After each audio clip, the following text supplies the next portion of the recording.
जय हिंद दोस्तों। हम लोग 10वीं कक्षा का संस्कृत पढ़ रहे हैं और आज का टॉपिक होगा पाटलिपुत्रम। तो पाटलिपुत्रम से 40 अति महत्वपूर्ण प्रश्नों को देखेंगे।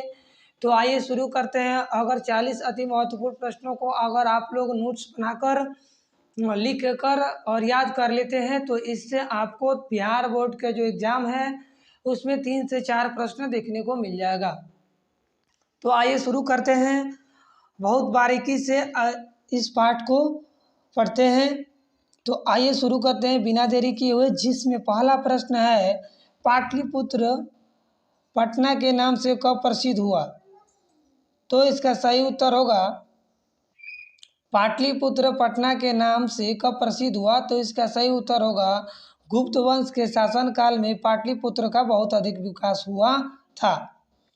तो अगला प्रश्न है किसने कहा था कि पाटलिपुत्र की नगर शोभा देखने में प्रिय था। तो महात्मा बुद्ध द्वारा बताया गया था तेन कथित मासित यद ग्रामो अयम महानगरम भविष्यति किंतु कालस्य अग्निदाहस्य जलपुरस्य च सर्वदा भयात।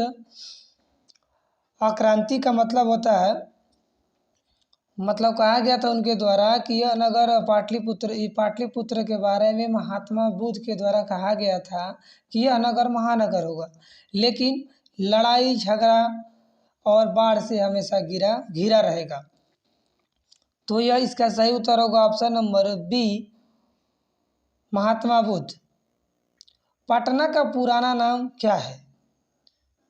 पटना का पुराना नाम क्या है। तो इसका सही उत्तर होगा ऑप्शन नंबर ए, पटना को पुष्पपुरम या कुसुमपुर कहा जाता था। अगला प्रश्न है मध्यकाल में पटना का लगभग कितने वर्षों तक जीर्ण शीर्ण रहा। मतलब पटना में मध्यकाल में लगभग कितने वर्षों तक पटना का विकास नहीं हुआ। तो इसका सही उत्तर होगा ऑप्शन नंबर सी, 1000 वर्षों तक पटना का लगभग विकास रुका हुआ था। अगला प्रश्न है पटना के उत्तर दिशा में कौन सी नदी बहती है। पटना के उत्तर दिशा में कौन सी नदी बहती है। तो इसका सही उत्तर होगा ऑप्शन नंबर ए, गंगा नदी।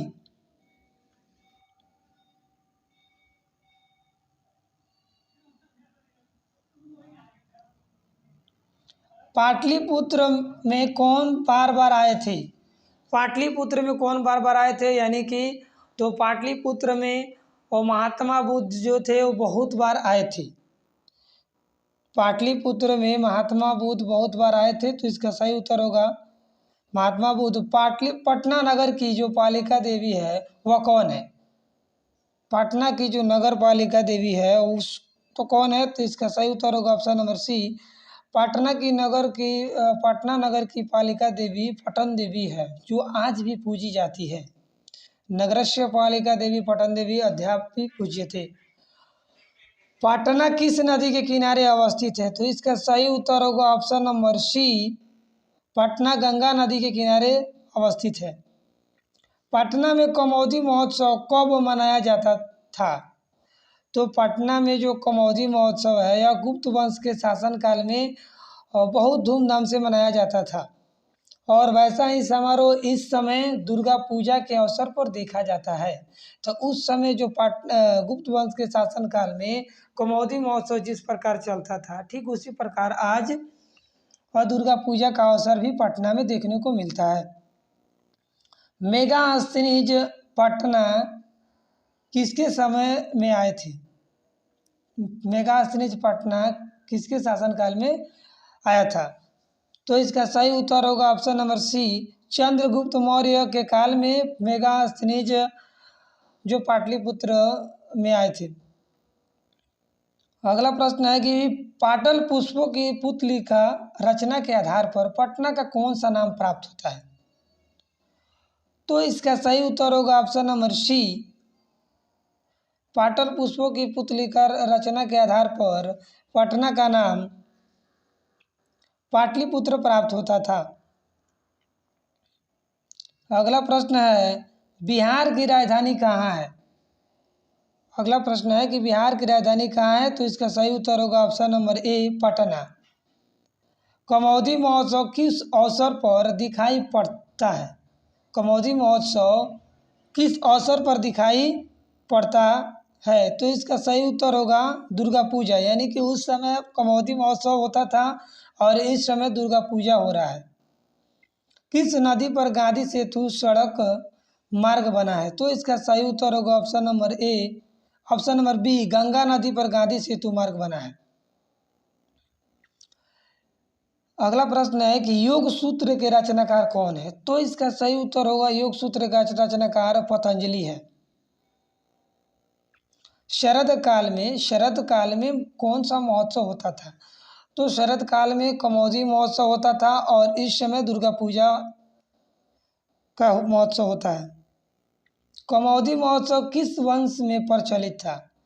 तो कमौदी महोत्सव या गुप्त वंश के शासनकाल में अति प्रचलित था। अगला प्रश्न है कि व्याकरण के रचनाकार कौन है, यानी कि व्याकरण के पिता किसे कहा जाता है? तो यह व्याकरण के पिता पाणिनि को कहा जाता है। अगला प्रश्न है पटन देवी कहाँ अवस्थित है? तो यह पटन देवी जो है यह पटना में अवस्थित है।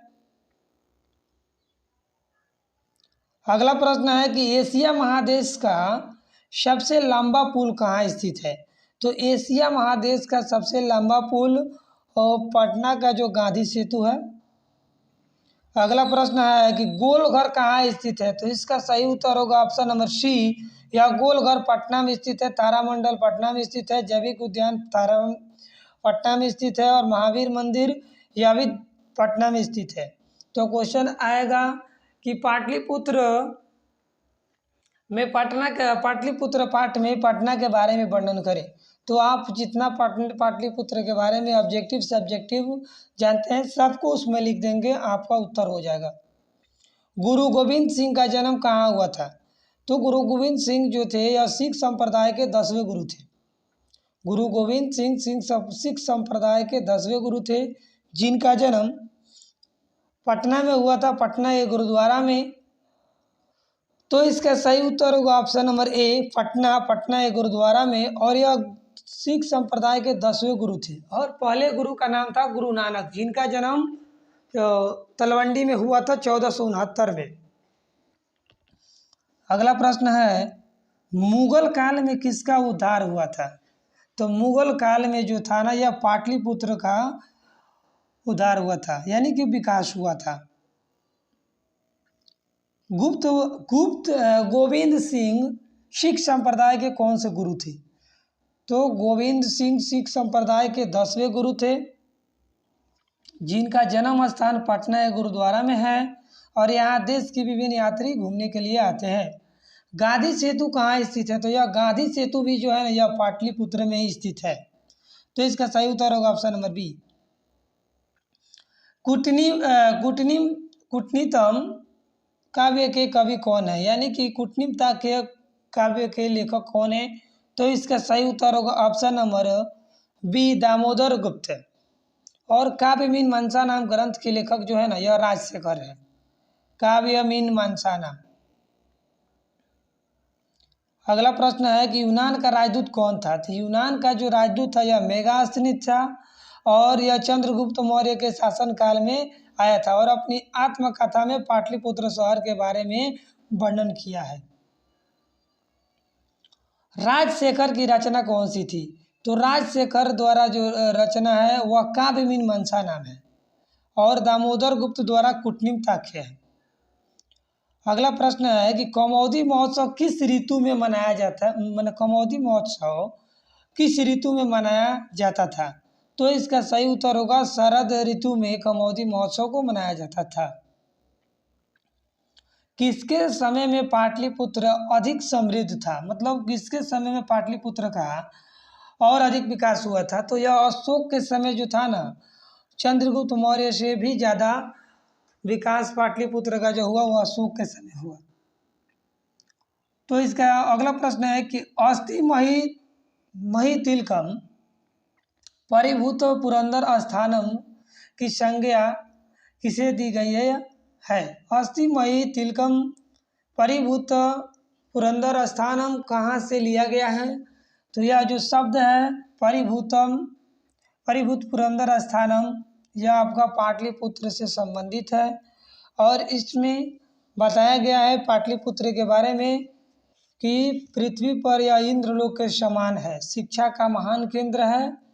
और यह इंद्रलोक के समान परिभूत पुरंदर स्थानम का मतलब होता है यह अति गौरवशाली इंद्रलोक के समान दिखाई देता है इस धरती पे। अगला प्रश्न है कि काव्यमीन मनसा नाम के रचनाकार कौन है?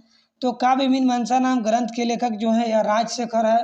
राजशेखर द्वारा लिखा गया था कि काव्यमीन मनसा नाम ग्रंथ।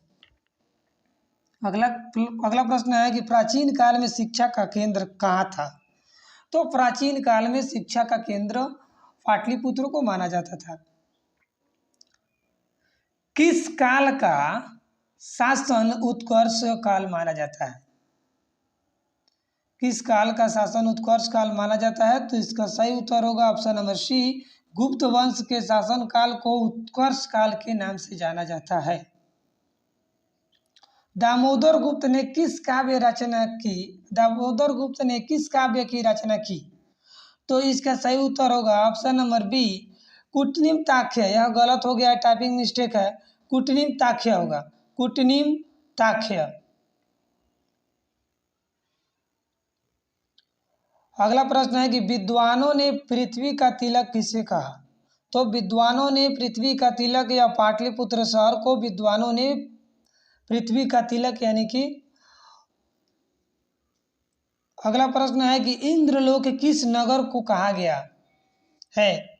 इंद्रलोक जो है या आपका पाटलिपुत्र शहर को इंद्रलोक के समान बताया जाता है। अगला प्रश्न है कि स्वर्ग से भी सुंदर कौन सा स्थान है? तो स्वर्ग से भी सुंदर कौन सा स्थान है? तो इस पाठ में पाटलिपुत्र के बारे में बताया गया है। तो इसका सही उत्तर होगा option number A, Pataliputra. Gautam Buddha के समय पटना का क्या नाम था? तो गौतम बुद्ध के समय पाटलिपुत्र का जो नाम था पटना का, वह पाटलीग्राम था। भगवान बुद्ध भविष्य में किस नगर को महानगर बनेगा कहे थे? तो पाटलिपुत्र शहर को भगवान बुद्ध ने बताया था कि यह नगर महानगर होगा। तो इसका सही उत्तर होगा ऑप्शन नंबर डी, पाटलिपुत्र। और इस पाटलिपुत्र का यह अंतिम, पाटलिपुत्र से हम लोग 40 अति महत्वपूर्ण को देख रहे थे, जिसमें यह 41 नंबर प्रश्न है। तो इस पाठ का यह लास्ट प्रश्न होगा कि सरस्वती का कुलगृहम कौन सा महानगर था? मैंने शिक्षा का महान केंद्र कौन सा था? तो इसका सही उत्तर होगा option number C, Pataliputra. Pataliputra को शिक्षा का महान केंद्र माना जाता था। तो हम लोग 41 अति महत्वपूर्ण प्रश्नों को देख लिए। अगर आप लोग नोट्स बनाकर इसको अच्छे तरह से याद कर लेते हैं तो 3 से 4 नंबर आपको देखने को मिल जाएगा। अगर यह वीडियो अच्छा लगा हो आप लोग तो लाइक शेयर सब्सक्राइब जरूर करें। मिलते हैं अगले वीडियो में। जय हिंद, जय भारत।